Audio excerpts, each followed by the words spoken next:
Hello everyone and welcome back to the channel. I said on my Instagram, not sure if you follow it, if you don't, here it is. I've also made a new Instagram as well. I'm going to plug this for the recoveries that we've just started doing, so there they both are on the screen. So yeah, if you didn't see it on my Instagram, I posted it from the recovery account to my account that we'd recovered a 1985 Polo Breadvan C. And I'm parked next to it, and I said that I was going to make a video on it because what a story this car has got. We picked it up very cheap off this old lady in Salford. She has had that garage for probably about 30 years now, because she used to live in the apartment complex that came with the garages, but she moved out, lost the keys, and obviously couldn't give the garage up because it had all the things in it with this car. And time went by and it kind of brought us to today. And we picked the car up, like I said, for quite cheap. We couldn't say no to it. It was a brilliant deal. It helps her out, put a bit of cash back in her pocket, and sort of took the problem away from her, because the car was sat in there, the garage fell into disrepair, the council refused to repair it because the car was in there. So we've saved the day really for her, and I'm glad we've done that. She seemed really happy, and we're happy with the car as well. I'm going to show it you in a minute. I'm going to give you a backstory on the car. It's a 1985 Breadvan, like I said. It's one family owned from new. It was her mum's car, and then her mum passed it down to her, and she used it up until 1999, which is when it was parked in that garage, never to be driven again. And since the other day, it has been sat there since 1999 for nearly 24 years on the dot. It has been sat there, never moved, never touched, unloved, and you'll see the result of that in a second. But the garage is completely fell into disrepair.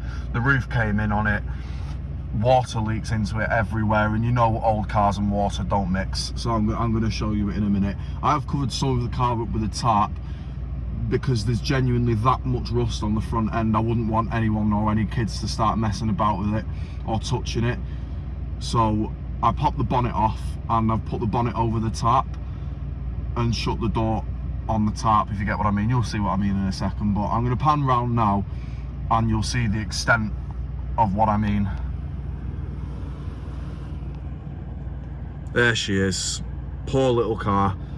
It has not had an easy time, this car. You can see it's got C pillar rot. If you open that door, it's got B pillar rot.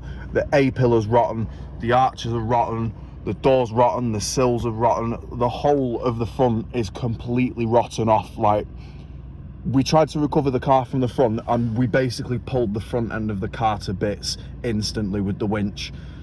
We thought we'd try it and give it a go, but yeah, it didn't really end well. But yeah, I'm gonna get out and have a quick walk around in a second. But more on the backstory of this thing. It was just a daily driver until it got parked up. I don't know why she parked it up though. I don't know why it got parked up. She must have just bought a new car. She never actually told us why. So I guess we'll never know. But yeah, she was very pleased with it. It was hard to get hold of as well because she didn't have a mobile. She actually ended up ringing us back through a note that we left on the car, because she knew we were interested in the first place.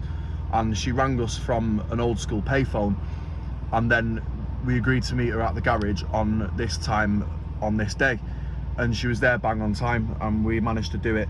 The recovery itself, like I said on the Instagram, was the hardest we've ever done, because the rot had been so bad, it had completely locked up both of the back wheels.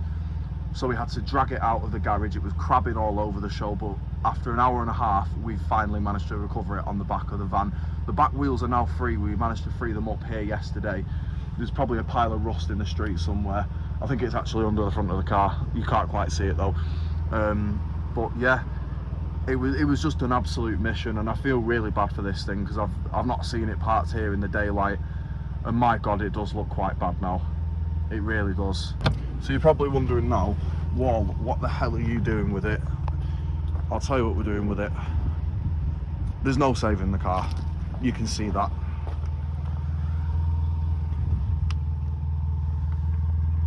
It's absolutely, completely rotten as a pear the entire way through. Like, I can't tell you how bad it is. You just see for yourself. And what we're doing with it, all the good bits that are left on it, like the door mirrors, the lights, etc. We can't take any of the panels off because they're all completely rotten through. There's no saving any of the panels on this. Every single one is bad. Even the bumpers are bad. But you can see there, you can see all this. That's just what come off it when we tried to recover it. And you can see the state of it here. It's an absolute crying shame for it. I'll lift it up a bit here, but you can see it all in there. It's just an absolute mess. It really is a mess. Unbelievably, the lads threw a battery on it, and you will not believe that it actually cranked. It actually tried to turn over after all these years, but we discovered that the distributor was knackered on it, so that's the reason for it not turning over. But yeah, the parts from this, the good parts, they're going to go on to save more Polo Breadvans, and the rest of it is sadly going to be weighed in. It's getting weighed in a few days' time. I just thought I had to make a video on this. It's too good to miss out on. Like, look at all the old school stickers and stuff like that. I'm going to save these decals and put them on the back of the Transit. I've got that one there, I want to save that. And if I just go into here, you'll see the original tax disc. We're having that out, and yeah, there's really not much left of this. The thieves have unfortunately ravaged through this car whilst it was down in Salford, so we're just salvaging what we can. The door doesn't even shut correctly or anything, but yeah, that's about it really. You can see that's actually the boot release mechanism for this that fell out during the recovery because it's completely rotten. I'm just going to place it back in there. It's not going to work, but I might as well. But yeah, here it is, so you can see it for yourself.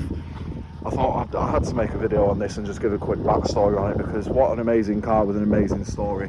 She told us about a story when she broke down on the tops of the M62, and if you know where that is, then you know. I'll try and find a couple of pictures that I can throw in and show you. She broke down up there on her own and firmed it and managed to get it back before there was any of the street lights, before any of all these safety phones were installed on the M62 and stuff like that. Proper old school motoring. She was fully prepared, and she just told us loads of stories like that. I can't go through them all in one video because we were there for hours chatting to her. But yeah, absolute it's a little survivor, this thing, purely for the fact that it actually tried to crank and turn over after all these years. If you want anything off this, contact me on Instagram as well. I'll be more than happy to help you. Postage will be available, blah blah blah. But yeah, just a quick one on this absolute little hero of a car, and it's finally going to meet its demise. I think it deserves it. It's stood for too long, you know. It's really sad to see this. But yeah, thanks for watching this video. If you did enjoy it, leave a like and follow the Instagrams for more recoveries and more stories like this, because I'm sure we're going to bump into more stuff like this and we're going to be more prepared next time. But yeah, thanks again for watching, and I'll see you soon.